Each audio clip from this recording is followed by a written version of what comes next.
Hi there guys, I'm Nikhil from GreedyTech, and in this video, I'll be unboxing the Poco X2.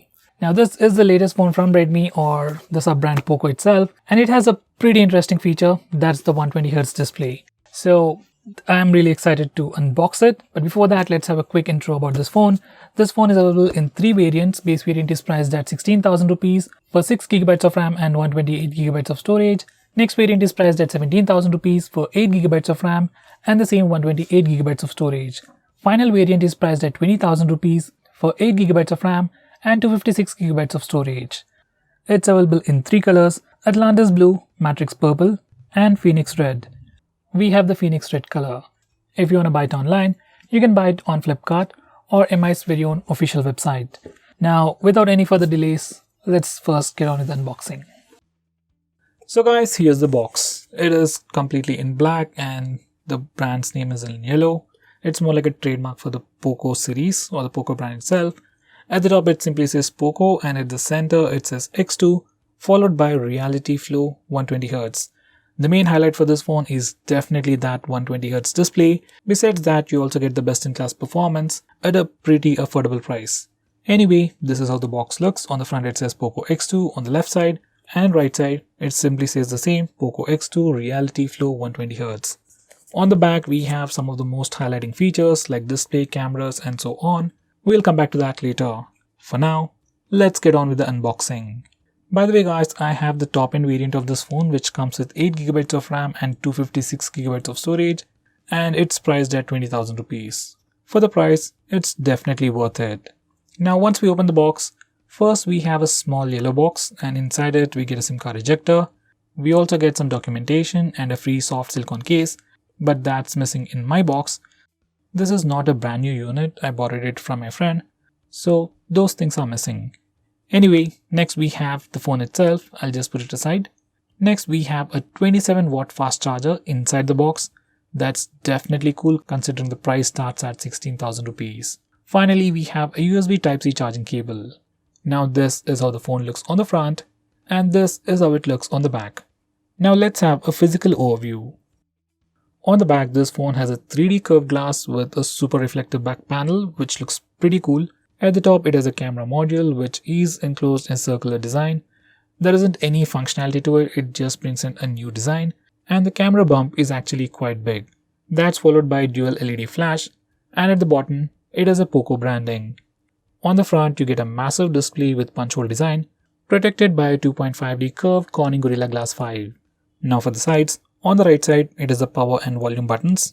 They are made of metal and have a nice clicky feel to them, but they are not sufficiently elevated. They are almost flush to the sides. Volume buttons are pretty bad and the power button is manageable. Now the power button on this phone also acts like a fingerprint scanner, and we'll talk more about that later. On the left side, it has a SIM card tray housing a nano SIM slot along with a hybrid SD card slot. So you can either use 2 nano SIM cards or a nano SIM and an SD card on this phone. At the top it has an infrared sensor to control your TV, AC and other things, and that's followed by a secondary mic for noise cancellation. Finally, at the bottom we have the speaker grill followed by the primary microphone, USB Type-C charging port and the 3.5mm audio jack. By the way, this phone has the earpiece just right above the display. Now for some initial impressions. Phone feels pretty good to hold in hand. It's not big, it's not small, and it doesn't feel all that thick either. It feels pretty good. As for the weight, it is kinda heavy. It weighs about 206 grams. And the major reason for that would be that 4500 mAh battery on this phone. When it comes to weight, I still think Xiaomi could have done better, because Samsung was able to put in a massive 6000 mAh battery in the Samsung M31 while paying close attention to the weight. So even Xiaomi could have done better. Anyway, these are the complete specifications of this phone. On the rear, this phone has a quad camera setup with a 64MP primary camera with f1.89 aperture with Sony IMX686 sensor. That's followed by a 2MP macro camera with f2.4 aperture. That's followed by an 8MP ultra wide angle camera with f2.2 aperture and 120° field of view. Following that is a 2MP camera with f2.4 aperture for taking portrait shots. For selfies, it has a dual camera setup inside that punch hole design with a 20MP primary camera with f2.2 aperture and a 2MP secondary camera for taking portrait shots. On the front, you get a massive 6.67-inch IPS display with Full HD Plus resolution, with 120Hz refresh rate, 500 nits of brightness, and it also supports HDR10. Under the hood, it sports a Snapdragon 730G processor with Adreno 618 GPU, 8GB of LPDDR4X RAM, and 256GB of UFS 2.1 storage. Right out of the box, it will be running MIUI 11 based on Android 10. And powering this device is a massive 4500 mAh battery that supports Qualcomm quick charging up to 27 watts. And you also get a 27 watts power adapter inside the box. So guys, these are the complete specifications. Now let me turn on the phone and set it up and come back to you in a second. Now this is how the phone looks once we turn it on. This is the UI. It is MIUI, so it looks like any other Xiaomi phone, but the animations are much more smoother because of that 120Hz display. Now let's check out the storage information. Out of that 256GB of storage, we get about 238GB of space for our user apps and user data. For some reason, as of now, I'm not able to see the RAM information, but it should be around 5 or 6GB of RAM right out of the box. Now this is the about page. As of now, this phone is running MIUI 11.0.3 based on Android 10 with December 2019 security patch. It is kinda bad, but it might get updates pretty soon. Now let's check the camera interface. So guys, this is the camera interface for the rear camera, and this is the default mode, that's the photo mode. And over here we have a toggle. So once you click it, you get to 2x zoom, that's digital zoom. And next we have the wide angle camera. So that's how you switch between different cameras. Now at the top we have extra modes, but there's nothing new. On the right side we have a dedicated 64MP mode. Even though this phone has a 64 megapixel camera, whenever you take a picture in this mode, you don't get a 64 megapixel picture. So if you want to take a 64 megapixel picture, you have to take the picture in this mode. Next we have a dedicated portrait mode, and you also have a toggler here, and using the slider, you can change the amount of background blur effect you want before taking a picture. Even after you take a portrait shot, you can also change the amount of background blur effect you want using the stock gallery application. Next we have a dedicated night mode for the rear camera. Following that is the panorama and pro mode. Now on the left side we have video recording. We can record video using the primary camera or even by using the wide angle camera, and we can change the resolution aspects from here. Now on the left side we have a new feature called short video. Following that is slow motion. We can change the frame rate once again from here. So that's the camera interface for the rear camera. Now this is the interface for the front facing camera, and there isn't much difference between the front and rear. It looks pretty similar to other Redmi phones with MIUI. On the right side we have the 64MP mode, which simply takes you back to the rear camera. Next we have the portrait mode, and as you can see, camera interface is not fixed. It has a few inconsistencies, like there are modes which are not supported by the front camera but shows up while you're using the front camera, so it's a bit inconvenient. Anyway, for the portrait selfies, once again we have the toggle over here. Using this, we can change the amount of background blur effect we want, even for portrait selfies. So this is one of the new features in Xiaomi phones. Next we have night mode. Once again, that's only for the rear camera. This phone doesn't support night mode for selfies, so that's a bit of a disappointment. But you can use the Google camera to get better pictures, so that's always an option.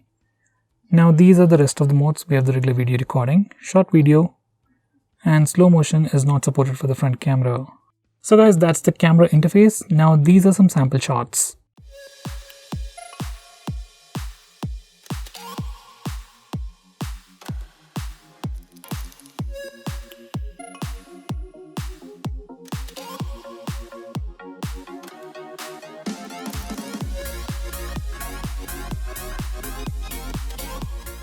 Now let's check the speaker loudness.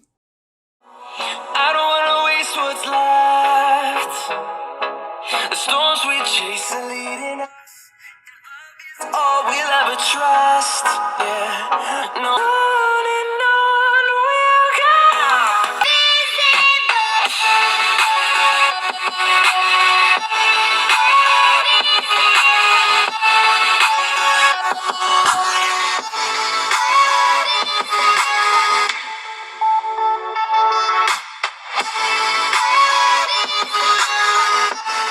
So guys, that was a quick preview of the speaker loudness.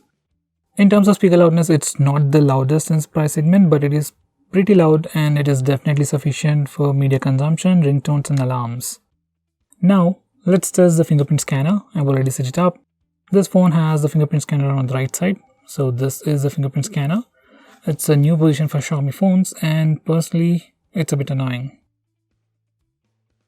So as you can see, fingerprint scanner is pretty fast, but sometimes it also misses. Or else you can just click it to unlock it. It's probably much more easier. So in terms of responsiveness and speed, I don't have any issues with the fingerprint scanner, but I'm really not a huge fan of this location. So that's with the fingerprint scanner. Now let's test the face unlock feature. Once again, I've already set it up. And as you can see, face unlock is super fast. Let me do that again. So face unlock feature is super fast in good lighting conditions. Now let's test it in low lighting conditions or complete darkness. This is complete darkness. There is no light in this room. And surprisingly, it works in complete darkness. It is definitely slow, but at least it works. Sometimes it fails as well. So guys, that was the face unlock feature. In good lighting conditions, it is super fast. It is definitely usable. It even works in complete darkness, but it is slightly slower. Overall, it is definitely usable.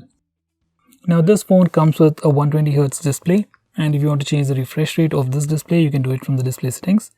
Just go to display settings, and over here we have the refresh rate settings, and from here you can change the refresh rate from 120Hz to 60Hz. Now the beauty of this phone, or the most highlighting feature of this phone, is definitely that 120Hz display. So I'd probably stick with the 120Hz display. But if you're not into that stuff, if you don't find much difference between 120Hz and 60Hz, you can switch to 60Hz refresh rate to improve the battery life.